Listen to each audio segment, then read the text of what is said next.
The Lowe's shipment just arrived, y'all. We have the yellow pear tomato seeds, and do you know what's in here, Manny? The plant. The plants. 2 Cherokee purple tomato plants. We're opening up this thing. Yeah, let's be really easy with it. Let me get a knife so we can cut that off there.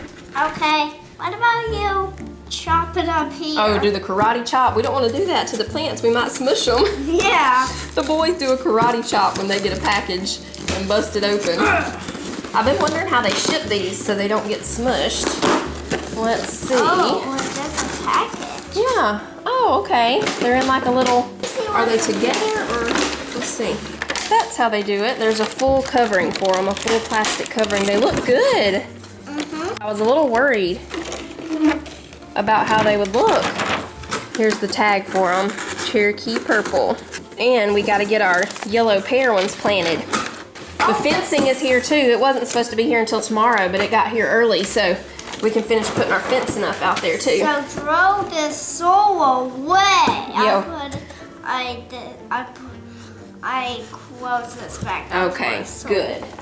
Don't you know bees like dirt? Do they? They like wood too. Those carpenter bees do, don't they? When we go outside, we will plant these. Look! They're growing.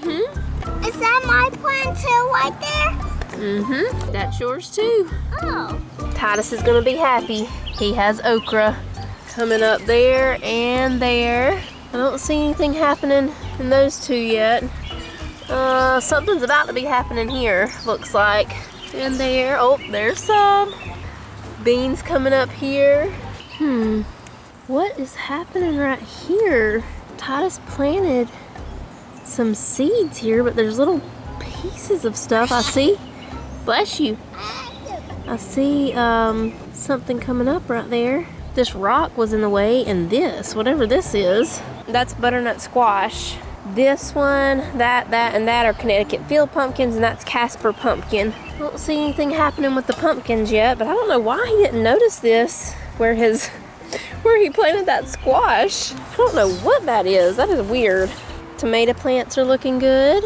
Pepper plants looking good. I'm kind of worried about that serrano one there though. It's not getting any bigger, which I mean, you know, hasn't been there long, but the rest of them seem to be thriving a little more than that little one. This one's doing good. Look how big that pepper is. And that one. I'm a little worried about this cucumber here. It's just not looking like it's doing too good, but this cucumber one looks good. Then we have the Mr. Stripey tomato here and another cucumber. This cucumber one's looking good too. Those two, but that one is struggling. Look, I'm holding the piece that I take out. Yeah. All right, so here's what we're gonna do over here. I saved a lot of my little Bonnie cups here. We're gonna use these to plant the seeds in right here. Get them started in that. My Cherokee purple tomatoes, I have 1 grow bag left. I think I ordered some more grow bags. I can't remember. I'll have to go back and see. I think I ordered some more. I might have just put them in my cart. I can't remember. Anyway, I definitely need to order some more because I'm going to put one of the Cherokee purple tomato plants in that one. This one I'm going to put in this planter since it's still pretty small. And then when my other grow bags get here, I'll transfer this to a grow bag. I'm going to start the yellow pear tomato seeds first, so we'll fill these up with some soil. Some of y'all were asking why we use grow bags instead of just planting in the ground. The main reason is because we are not expert gardeners, as y'all know. I don't want to mess up a whole big spot in the yard like bigger than this for things not to, you know, work out with the plants. The kids love to play in the front yard. They ride their bikes a lot around here and everything, so I just don't want to take up the whole yard with the garden and things not work out. And when we first planted vegetables, which was 2 or 3 years ago, I only used grow bags. We had 2 or 3 tomato plants and just a couple of pepper plants, if I remember right. And I had them back in the backyard and they did pretty good, you know, for our first time planting vegetables and using grow bags. So I've always liked grow bags since then. We even, you know, last year we had some grow bags and the ground garden. And grow bags, you know, you don't have to like where some plants you have to have them so far apart from each other. Grow bags, you don't have to worry about that because they're not gonna mix in with each other, being in completely separate things. And it doesn't take up as much space in the yard because we can move the grow bags, you know, wherever we need to move them. And yeah, I just really like them. They seem to do good in grow bags to me. Last year, all of our other squash plants died very quickly that were in the ground, but the one in the grow bag lasted a lot longer. And we got more squash off of it than we did any of the other ones. Even though we didn't get a lot of squash, that one did give us the most. And it was the squash bugs that caused that problem. It didn't have anything to do with the ground or the grow bags. It was just the squash bugs. Okay, so yeah, I'm gonna put one of these Cherokee purple in here until I get my other big grow bags. And we'll see how these tomatoes do. Last year we didn't have any tomato plants in grow bags. We just had them in the ground. So we'll get this last one planted and then we'll put the fence up. Can I help? Yeah, I'm just putting this soil. I would pick these up and just dump them in here, but from all that rain we had, these soil bags were sitting out here and they got wet, and so they are very heavy. I'm going to do it with bare hands. Do it with bare hands. Go ahead. Makes you feel good. Get your hands in the dirt. Look at that. I see it. Oh, that smells good. I found the dinosaur tail. That's amazing. Here, let me take the tag out. Let me show you how you turn it upside down like that. And put it in. Very good.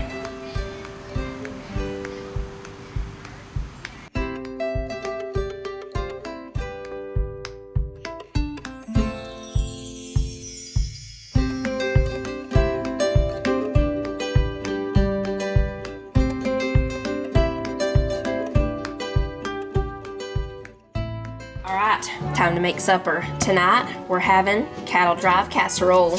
That's actually the name of this recipe, cattle drive casserole. First thing we do is preheat the oven to 350, and we're gonna make this Red Lobster Cheddar-Bay Biscuit mix. So we just mix the biscuit mix that this comes with the little seasoning packet, and 3/4 of a cup of cold water.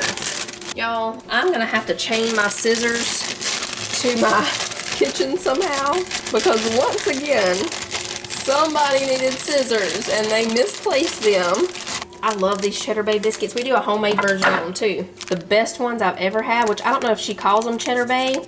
I think she might just call them garlic and butter biscuits, but at Paula Dean's restaurant in Pigeon Forge, those are the best ones I've ever had. Those things are swimming in garlic butter.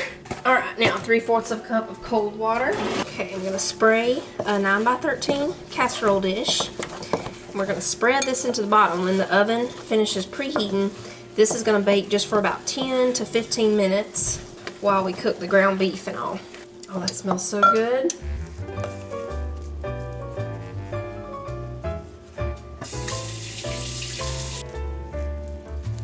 Okay, so we'll just set this over here until the oven's ready. So we've got 2 pounds of ground beef in there. All right, we're gonna chop an onion.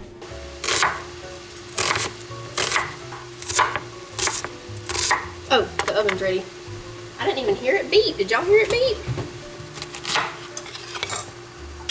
Adding in the onion. All right, now we'll let that keep cooking until the ground beef is done, then we'll drain it. I'm gonna go ahead and open up this can of Ro-Tel and shred 1 block of pepper jack, an 8-ounce block, and 1 block of sharp cheddar. Let me tell y'all about that old-fashioned snowball cake. It gets better as the days go by. I made it on Sunday morning. Today is Tuesday. Tasted a little bite of it after lunch today because there's still a little bit left in there. Wonderful. Even better than it was Sunday night or yesterday. And if you make it, I'm telling you, you won't regret it. Put a little bit of cream of coconut in there. Coco Lopez, just maybe like a 1/4 cup even. I would go with 1/2 cup probably, but even a 1/4 cup would make it glorious. I will be making that again, and I will be adding cream of coconut. What are we looking like? Oh, looking good. Poofing up. It's almost time for summer break, y'all. The kids are counting down the days. We have only 2 weeks and like 2 weeks and 3 days, I think.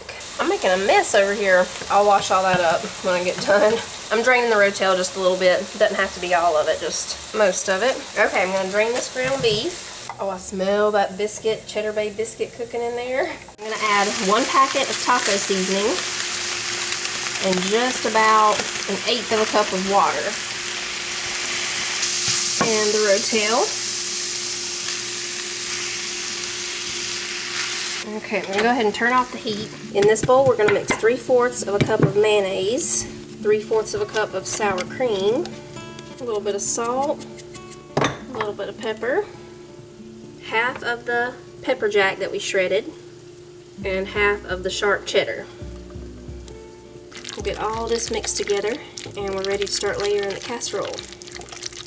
So we've got the Cheddar-Bay Biscuit there on the bottom. Now we put the ground beef mixture. Now the mayonnaise and sour cream and cheese mixture. I'm just going to do dollops and then we'll spread it best we can. Okay, now we put the rest of the cheese on top and it's going in the oven for about 30 minutes.